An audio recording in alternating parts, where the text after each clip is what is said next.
Hello friends, welcome to Watekar's foundation. Myself Nitin Kumar, आपका अपने channel पे स्वागत है। आज का जो हमारा वीडियो है इसमें मैं बहुत अच्छे अच्छे क्वेश्चंस जो रिसेंट में पूछे गए हैं टीसीएस के द्वारा और एसएससी एग्जामिनेशन में, चाहे वो सीजीएल हो गया, सीएचएसएल हो गया, मेंसुरेशन टॉपिक से बहुत ही अच्छे से क्वेश्चन लेके आया हूं। अच्छे अच्छे क्वेश्चन आपको करने में मजा आएगा और यही क्वेश्चन हमारे ट्रेंडिंग में आपको फ्यूचर एग्जामिनेशंस में जरूर देखने को मिलेंगे। तो प्लीज अगर आप किसी भी गवर्नमेंट जॉब की तैयारी कर रहे हैं तो अगर आपका मैथ्स बहुत वीक है तो उसके लास्ट के 2 से 3 साल के पेपर्स जरूर सॉल्व करके जाइए। चाहे वो आप एसएससी का लगा लीजिए, चाहे वो आप कोई भी स्टेट एग्जामिनेशन जो होता है उसके लगा लीजिए, तो आपका वहां पे जाके कल्याण हो जाएगा। और मैं इसमें आपकी बहुत मदद करने जा रहा हूं क्योंकि मैं रिसेंट के ही क्वेश्चंस लेके आता हूं आपके पास, और वो कठिन से कठिन सवाल को मेरी कोशिश रहती है उसको इजीएस्ट वे में, ताकि मैं आपको समझा पाऊं, इजी से इजी वे में आपको समझा पाऊं। तो इसी सीरीज में हमारा मेंसुरेशन के अभी तक हमने शायद 30-40 क्वेश्चन कर लिए हैं। अभी हम 30-40 क्वेश्चन और करेंगे।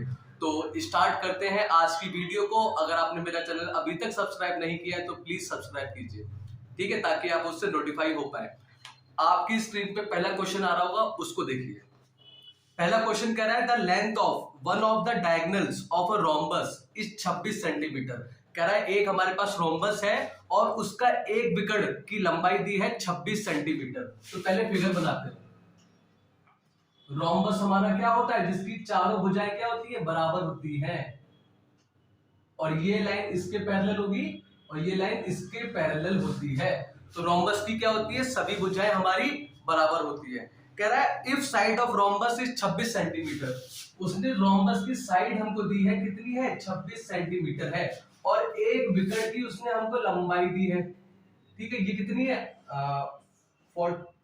26 है, ये हमारी 48 है। ठीक है, तो उसने हमको डायगोनल की लेंथ दी है, कितनी है, 48 सेंटीमीटर है, और एक साइड दी है उसने, क्योंकि रोम्बस की चारों साइड बराबर होती है, तो एक साइड उसने दी है। कह रहा है कि रोम्बस की जो हमारी साइड है वो कितनी, 26 सेंटीमीटर। अब कह रहा है इसका एरिया बताएं। तो पहली चीज, एरिया ऑफ रोम्बस क्या होता है, एरिया ऑफ रोम्बस होता है 1/2 इंटू डायगोनल्स का, दोनों डायगोनल्स का मल्टीप्लाई, मतलब 1/2 इंटू D1 इंटू D2। तो एक तो हमको D1 दिया हुआ है जो कि है हमारा 48 सेंटीमीटर, और दूसरा हमारा साइड हमको दी है, कितनी है, 26 सेंटीमीटर। तो अब मैं क्या करूंगा, एक डायगोनल और खींचूंगा, और आपको पता है कि रोम्बस में सेंटर पे जब हमारे डायगोनल्स इंटरसेक्ट करते हैं तो वो 90 डिग्री का कोण बनाते हैं चारों ओर। ये क्या है, रोम्बस की प्रॉपर्टी है। तो अब देखिए ये 90 डिग्री है, तो मैं इस ट्रायंगल को दोबारा से यहां बना रहा हूं। ये मेरा एंगल कितना हो गया, 90 डिग्री का है। ये मेरी साइड कितनी दी है, 26 है, और ये वाली साइड मेरे को पता चल जाएगी तो मैं तीसरी साइड निकाल सकता हूं यूजिंग पाइथागोरस थ्योरम।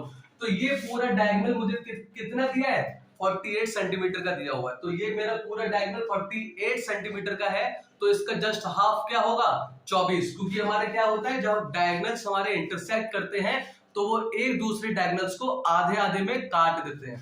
ठीक है, तो ये पूरा मेरा 48 है, तो ये मेरा यहां से यहां तक क्या हो जाएगा, 24, और ये भी मेरा यहां से यहां तक 24 हो जाएगा।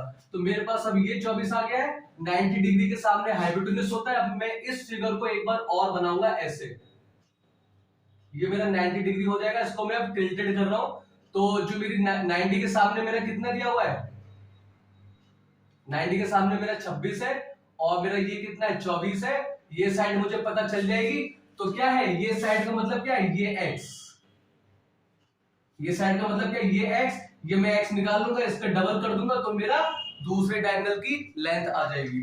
तो अब इसमें आप पाइथागोरस थ्योरम लगाइए जो कहता है कि हाइपोटेन्यूज का स्क्वायर क्या होता है, बाकी दोनों साइड के स्क्वायर के सम के बराबर होता है। तो 26 का स्क्वायर क्या होगा, x का स्क्वायर प्लस 24 का स्क्वायर। तो मेरा x का स्क्वायर क्या है, 26 का स्क्वायर, ये 24 का स्क्वायर प्लस का, इसको वहां भेजो माइनस का, तो माइनस का 24 का स्क्वायर, ये कितना होता है, 676। ये मेरा क्या होगा बताओ, 476।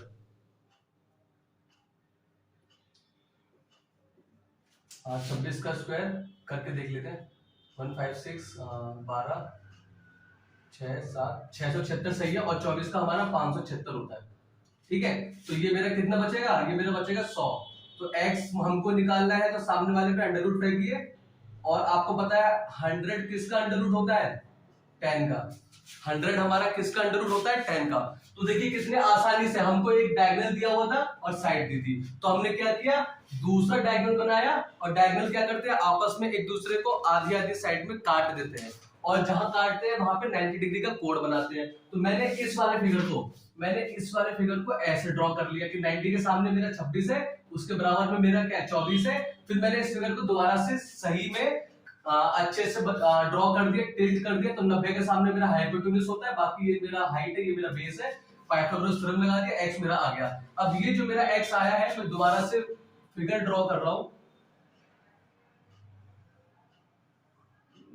ये मेरा 24 है, ये मेरा 24 है, ये मेरा 10 आ गया, ये मेरा 26 है। यहां से यहां तक मेरा क्या 10, तो यहां से यहां तक भी मेरा क्या होगा, 10 ही होगा। तो मेरा डायगोनल, सेकंड डायगोनल कितना हो जाएगा, 20 सेंटीमीटर, 10 प्लस 10। और पहला डायगोनल आपको दिया हुआ है, कितना दिया हुआ है, आपको दिया हुआ 48 सेंटीमीटर। अब सिर्फ आपको इसका एरिया निकालना है। एरिया क्या होता है, 1/2 इंटू डायगोनल्स का मल्टीप्लाई। 1/2 लिखिए, डायगोनल D1 कितना 48 है, और D2 कितना आपका 20 है, इसको काटिए 10 बार, तो कितना आ गया 480 सेंटीमीटर स्क्वायर। कितना अच्छा क्वेश्चन था। सिर्फ आपको रोम्बस का एरिया पता होना चाहिए, दूसरी चीज आपको उसका डायगोनल निकालना आना चाहिए। तो मैंने पूरी कोशिश की है कि आपको इजीएस्ट वे में समझा पाऊं। तो ऐसे हमने x निकाल लिया, इसका डबल कर दिया, हमारा ये वाला डायगोनल आ गया। फिर हमने एरिया इसका निकाल लिया 480 सेंटीमीटर स्क्वायर। तो आई होप आपको समझ में आया होगा। अब आपकी स्क्रीन पे दूसरा क्वेश्चन आ रहा है, उसको देखिए।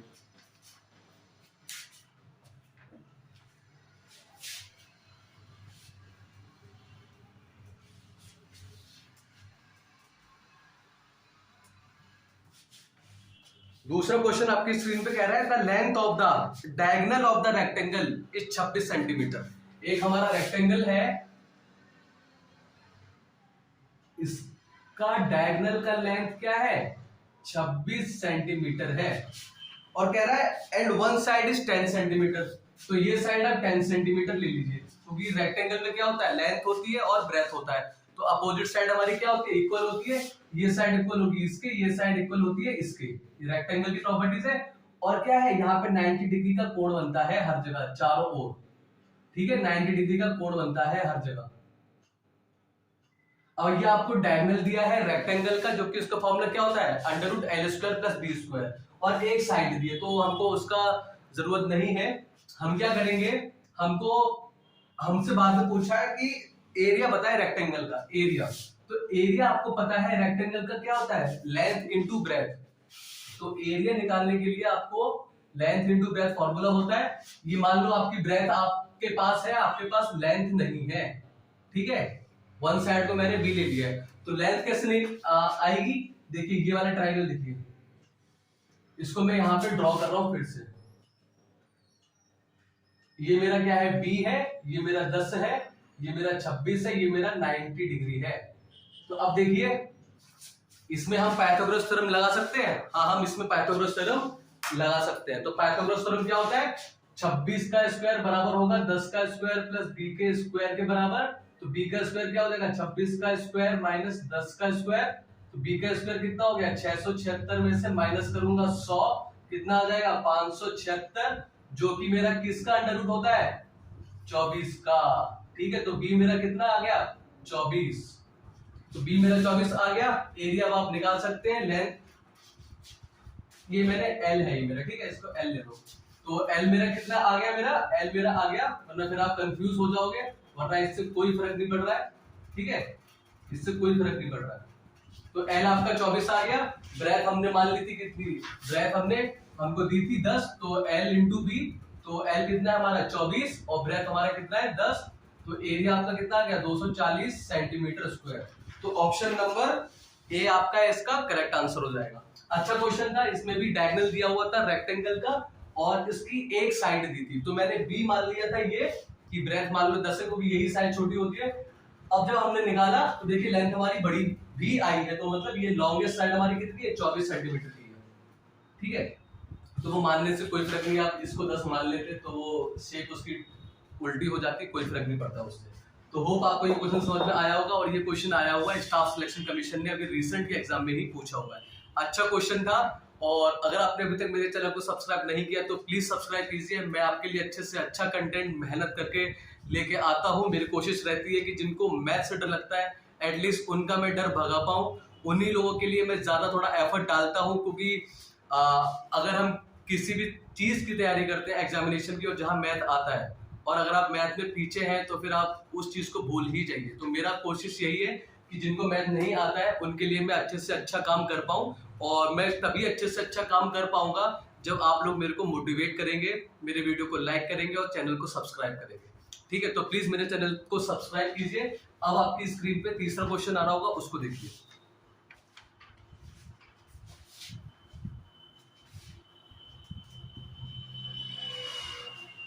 तीसरा क्वेश्चन आपकी स्क्रीन पे कह रहा है, how many balls of radius 45 centimetre can be made by melting a bigger ball of diameter 360 centimetre. ठीक है, मैंने आपको बताया जब भी वर्ड मेल्टिंग आएगा, मेरी अगर आपने पिछली वीडियोस नहीं देखी तो प्लीज पिछली वीडियोस को देखिए। मैंने आपको बताया अगर कहीं हमारा बेंट वर्ड आता है कि वायर को बेंट किया, वायर को हमने मोड़ के एक सर्कल बनाया, उस केस में हम पेरीमीटर बराबर करते हैं, और जहां पे हमारा मेल्टिंग या पिघलाना वर्ड आ जाता है तो वहां पे हम क्या इक्वल करते हैं, वॉल्यूम इक्वल करते हैं। ठीक है, तो कह रहे हैं कितनी बॉल्स बनाई जा सकती हैं 45 सेंटीमीटर के रेडियस की, किसमें से, उस बड़ी बॉल से जिसका डायमीटर क्या है 180 सेंटीमीटर है। तो ये तो मेरा क्या है, बड़ी बॉल है, इसका डायमीटर कितना दिया 180 सेंटीमीटर। तो इसका रेडियस क्या हो जाएगा यहां से यहां तक, जस्ट इसका हाफ। रेडियस क्या होता है डायमीटर का, जस्ट हाफ। तो ये मेरा रेडियस हो गया इसका। अब कह रहा है कितनी बॉल बनाई जा सकती है 45 सेंटीमीटर के रेडियस की। ठीक है, कितनी बॉल्स हमको नहीं पता, कितनी बॉल्स बनाई जा सकती है, ये हमारा अभी नहीं पता कितनी बॉल्स बनाई जा सकती है। तो मैंने आपको बताया था कि नंबर ऑफ बॉल्स जब भी पूछे तो यहाँ पे एक ही फॉर्मूला आपको अप्लाई करना है, किससे पिघला रहे हैं, जिसको पिघलाएंगे उसका वॉल्यूम हमेशा ऊपर आएगा, volume of bigger ball, bigger ball. और जो बन रहा है उसका एक बॉल का volume, volume of one small ball. ठीक है, ये फॉर्मूले को याद रखिए, जिसको पिघला रहे हैं वो हमेशा ऊपर आता है, और जो पिघल रहा है, जो पिघल के बन रहा है, उसका एक का वॉल्यूम लेते हैं। तो इसका वॉल्यूम क्या हो जाएगा 4/3 पाई। इसका रेडियस कितना है, देखिए पहले स्फीयर का वॉल्यूम क्या होता है, क्योंकि बॉल हमारी किसकी शेप की होती है, स्फीयर की शेप की होती है। तो स्फीयर का वॉल्यूम क्या होता है 4/3 पाई आर क्यूब। तो 4/3 पाई कैपिटल आर क्यूब, इसको कैपिटल आर कह लो। ठीक है, 90 है ये, और नीचे क्या है 4/3 पाई, इसको स्मॉल आर क्यूब कह लो। ये 4/3 से पाई कट जाएगा, आर क्यूब कितना है 90 का क्यूब, और नीचे क्या है 45 का क्यूब। इसको बस सॉल्व करना है, 90 into 90 into 90 upon 45 into 45 into 45। 45 दूनी 90, 45 दूनी 90, 45 दूनी 90, तो कितना बचा ऊपर 2 गुणा 2 गुणा 2, 2 दूनी 4 दूनी 8। 8 बॉल्स बनाई जा सकती है इस बड़ी बॉल को, जिसका रेडियस 90 सेंटीमीटर था, उसको पिघला के। कितनी बॉल, 8 बॉल। मेरे पास 360 डायमीटर, अरे नहीं, इसका डायमीटर ही 360 है। ठीक है, ये 360 है, तो ये हमारा रेडियस कितना हो जाएगा 180। तो यहाँ पे क्या आ जाएगा 180 आ जाएगा। ठीक है, तो यहाँ पे आप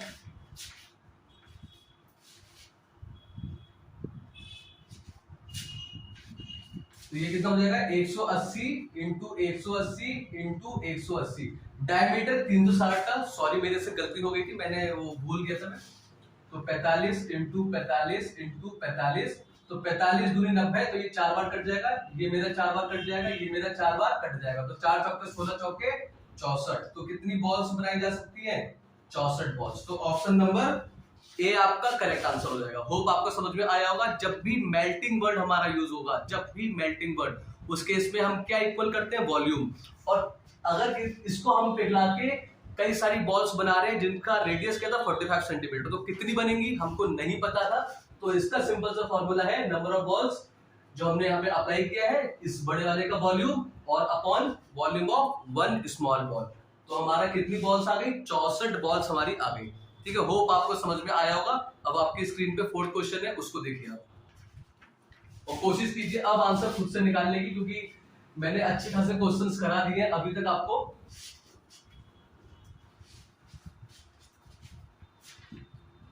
4th क्वेश्चन आपसे कह रहा है the volume of a cube is 216 centimetre cube. तो एक हमारा क्यूब है, और क्यूब क्या होता है, जिसकी सारी साइड क्या होती है, बराबर होती है। और क्यूब हमारा किसमें आता है, मेंसुरेशन 3D का पार्ट है, क्योंकि इसके पास हाइट भी होती है। 3D का मतलब होता है 3 dimensional, length breadth and height. 2D का मतलब क्या है, जैसे स्क्वायर हो गया, रेक्टेंगल। यहाँ पे हमारी क्या होती है, सिर्फ 2 ही साइड होती है, लेंथ हो गया, ब्रेथ हो गया, 2 डायमेंशन होते हैं बस। और जहां पे हमारी हाइट आ जाती है वो हमारा क्या हो जाता है, 3D में। तो क्यूब की क्या होती है, सभी साइड A होती है। अब इसका वॉल्यूम हमको दिया हुआ है, कितना है, 216 सेंटीमीटर क्यूब। तो वॉल्यूम ऑफ क्यूब क्या होता है, आप सभी को पता होगा, वॉल्यूम ऑफ क्यूब होता है साइड का क्यूब। तो इसकी साइड हमने क्या मानी है, A। तो A क्यूब हमको कितना दिया है, 216। अब A कितना हो जाएगा, सामने वाले पे क्यूब रूट फेंकिए, ये इस पे पावर 3 थी तो यहाँ पे मैंने 3 लिखा है। वो इसीलिए लिखा है कि जब आप 216 के फैक्टर करेंगे तो 3-3 के जोड़े बनाएंगे। अब 2-2 के जोड़े नहीं बनाएंगे, अगर इस पे पावर 2 होती तो आप 2-2 पे जोड़े बना के एक-एक बाहर लिख लेते। पर अभी क्या करना है, 216 के फैक्टर करके, इस पे क्यूब था तो क्यूब रूट आ जाएगा और 3-3 के जोड़े बना के उसको बाहर लिखिए। तो आप सभी को पता है, अगर किसी को 10 तक क्यूब रूट याद है तो आपको पता है कि हमारा किसका होता है, 6 का क्यूब होता है, क्या 216। 5 का क्यूब क्या होता है, 125। 7 का क्यूब क्या होता है, 49 इंटू 7, तो 7 का क्यूब हमारा हो गया 343। तो कुछ के आप याद कीजिए। 8 का क्यूब हमारा क्या होता है, 512। ठीक है, तो जिनको ये याद रहा होगा उन्होंने तुरंत साइड निकाल ली होगी, A बराबर 6 सेंटीमीटर।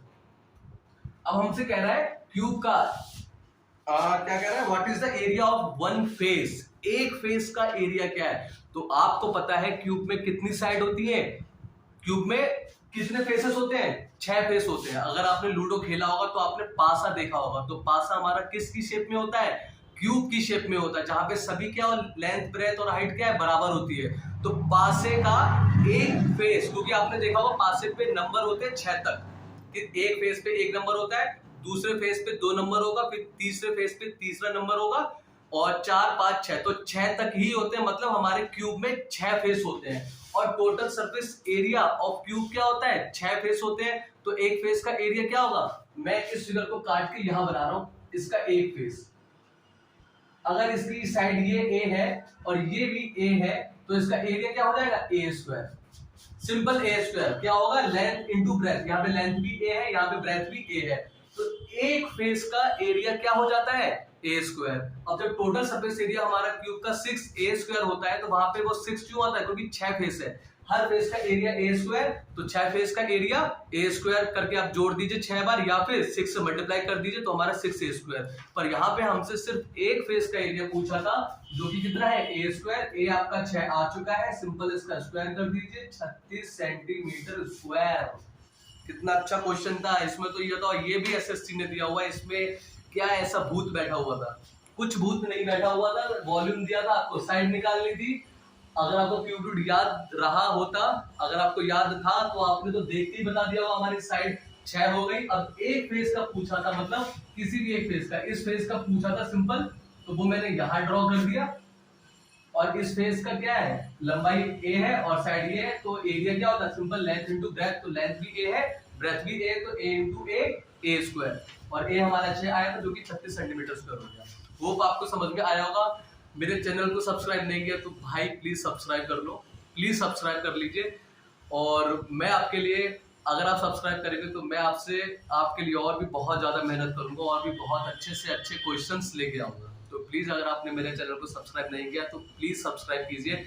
इतनी मेहनत कर रहा हूँ, अच्छे अच्छे क्वेश्चन लेके आ रहा हूँ, भी रिसेंट के 10 साल 20 साल पुराने क्वेश्चन नहीं लेके आ रहा हूँ, रिसेंट के लेके आ रहा हूँ। थोड़ा सा टाइम लगता है देखने में, और कौन कौन से क्वेश्चन लेके आने हैं उनको लिखने में बहुत टाइम लगता है। मैं आपके लिए मेहनत कर रहा हूं, तो प्लीज अपने भाई को सपोर्ट कीजिए, सब्सक्राइब का बटन दबा के और लाइक का बटन दबा के।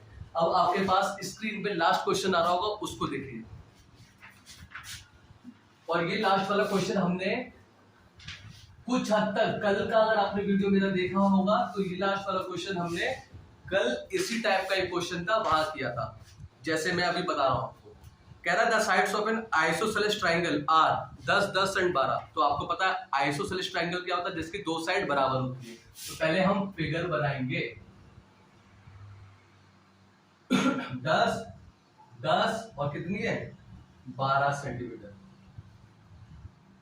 ठीक है, अब कह रहा है इसका एरिया बताएं। तो कल वाला जो हमारा आइसोसेलेस ट्रायंगल पे क्वेश्चन था, वहां पे क्या था, हमको जो साइड दी थी वो क्या थी, ट्रिपलेट थी। वो क्या थी, हमारी ट्रिपलेट थी। जैसे 32 सेंटीमीटर, 35 सेंटीमीटर और 37 सेंटीमीटर का एक क्वेश्चन था। तो पहले हमको देखना था कि वो ट्रायंगल कौन सा है। ठीक है, तो वहां पे हमारा अलग अलग साइड थी, तो वो हमारा ट्रिपलेट बन रहा था, वो हमारा राइट एंगल ट्रायंगल था। फिर हमने कल की दूसरी वीडियो पे एक हमारा क्वेश्चन आया था, राइट एंगल ट्रायंगल तो वो था ही, पर वो क्या था, आइसोसेलेस ट्रायंगल भी था, जिसमें बेस और हाइट क्या थी, बराबर थी। ये वाला क्वेश्चन में क्या है, इसका कोई भी ट्रिपलेट नहीं बन रहा है और वो साफ साफ कह रहा है ये हमारा आइसोसेलेस ट्रायंगल है। ठीक है, तो आइसोसेलेस ट्रायंगल तो है ही, पर हमने कहा कि क्या पता आइसोसेलेस राइट एंगल ट्रायंगल हो। तो ट्रिपलेट हमारा नहीं बन रहा है, ये हमारी अलग अलग साइड है, इसका कोई ट्रिपलेट नहीं बनेगा। तो एरिया हमसे पूछा है, तो एरिया ऑफ आइसोसेलेस ट्रायंगल क्या होता है। अगर यहां से तो मेरी ड्राइंग बहुत बेकार है। अगर मैं यहां से एक परपेंडिकुलर ड्रॉ करूं, तो वो परपेंडिकुलर की विशेषता क्या होती है, अगर आइसोसेलेस ट्रायंगल के एक वर्टेक्स मतलब होता है कोना, इससे अगर मैं इस वाले कोने से अगर मैं नीचे एक एल्टीट्यूड गिराता हूं, तो वो क्या करेगा, नीचे वाली साइड को जो यहां से यहां तक मेरी 12 है, उसको क्या करता है, दो इक्वल पार्ट्स में डिवाइड कर देता है। तो ये मेरी 12 है, तो ये मेरी कितनी हो जाएगी 6, और ये वाली यहां से यहां तक मेरी क्या हो जाएगी 6। तो 6 और 6 पहली चीज। दूसरी चीज, इसका एरिया क्या था, half base into height. Direct formula है, बेस हमारा पूरा यहां से यहां तक होगा, पूरा यहां से यहां तक होगा बेस, और हाइट हमारी ये होगी। तो अभी मैं इस ट्रायंगल को दो टुकड़ों में तोड़ लूंगा, 1 और 2। तो एक टुकड़े का मैं यहाँ पे अलग से ड्रॉ कर दे रहा हूँ। ये देखिए, इसका ये क्या है 6 है, ये 90 डिग्री बनाएगा, और ये क्या हुआ है, इसका दिया हुआ 10 सेंटीमीटर और ये 6 सेंटीमीटर। अगर मैं इसको निकाल लूं, अगर मेरा ये x आ जाए, तो मेरा तो एरिया फिर आ ही गया, उसमें कुछ बचा है ही नहीं। फिर तो क्या करेंगे, इसमें पाइथागोरस थ्योरम लगाइए। 90 के सामने हमेशा हमारी बड़ी साइड होती है, याद रखना हमेशा। कभी अगर कंफ्यूज हो जाओ तो देखो 90 के सामने कौन सी साइड है, तो वही हमारी सबसे बड़ी साइड होती है, वही हमारी हाइपोटेन्यूज होती है। तो इस साइड का स्क्वायर बराबर होगा बाकी दो साइड के स्क्वायर के सम के बराबर। तो एक्स स्क्वायर कितना हो जाएगा, 10 का स्क्वायर माइनस 6 का स्क्वायर। एक्स स्क्वायर मेरा कितना हो गया 64, और x मेरा कितना हो गया √64, और x मेरा कितना हो गया, अब तो नंबर याद रख लो थोड़े बहुत, स्क्वायर रूट। तो 64 किसका स्क्वायर होता है, 8 का, 8 × 64। तो x मेरा 8 आ गया, तो x मेरा 8 आ गया, ये मेरा मतलब क्या है 8 है। अब सिंपल इस फॉर्मूले में रख दूंगा, हाफ बेस मुझे दिया हुआ था पूरा, मैं पूरा लूंगा बेस। ये मैंने तोड़ा इसलिए था ताकि मैं ये x निकाल पाऊं। ठीक है, मैंने इसलिए इसको दो पार्ट्स में तोड़ा ताकि एक पार्ट का निकाल के वहां से मैं x कैलकुलेट कर पाऊं। जब मेरा x आ गया, अब मैं क्या करूंगा, हाफ बेस मेरा क्या है पूरा 12 है, इंटू हाइट मेरी कितनी है 8 है। तो 2 × 6 = 12, 6 × 8 = 48 सेंटीमीटर स्क्वायर। तो ऑप्शन नंबर बी आपका क्या हो जाएगा, करेक्ट आंसर हो जाएगा। ठीक है, तो आपको समझ में आए होंगे आज के सारे क्वेश्चन, मैंने कोशिश की है। इस वाले क्वेश्चन को जिनको ये फॉर्मूला नहीं समझ आ रहा है, आप उसको ऐसे भी कर सकते हैं, सिंपल। दो राइट एंगल ट्रायंगल बन चुके हैं ये। ठीक है, तो एक राइट एंगल ट्रायंगल का एरिया निकाल लीजिए, फिर इस वाले का निकाल दीजिए, दोनों को जोड़ दीजिए। जैसे इस वाले का क्या होगा, हाफ बेस इंटू हाइट, तो हाफ बेस इसका 6 × 8, तो 2 × 3 = 6, 3 × 8 = 24। इस वाले का 24 आएगा, इस वाले का भी हमारा 24 आएगा, 24 24 48। जिनको नहीं समझ में आया उनके लिए, वरना नॉर्मल एक फॉर्मूला होता है हमारा, हाफ बेस इंटू हाइट कर सकते हैं। बेस हमारा पूरा लेंगे हम 12, इंटू हाइट मेरी कितनी आई थी, एल्टीट्यूड मेरा 8 आया था, 48 सेंटीमीटर स्क्वायर हमारा एरिया आ गया। तो होप आपको आज के सारे क्वेश्चन समझ में आए होंगे, और प्लीज मेरे चैनल को सब्सक्राइब कीजिए, अपने भाई को मोटिवेट कीजिए, ताकि मैं और भी बेहतरीन से बेहतरीन, शानदार से शानदार क्वेश्चन लेके रिसेंट के ही आपके पास आऊं और आपको मोटिवेट कर पाऊं। तो मिलते हैं अब अगली वीडियो में, तब तक के लिए थैंक यू।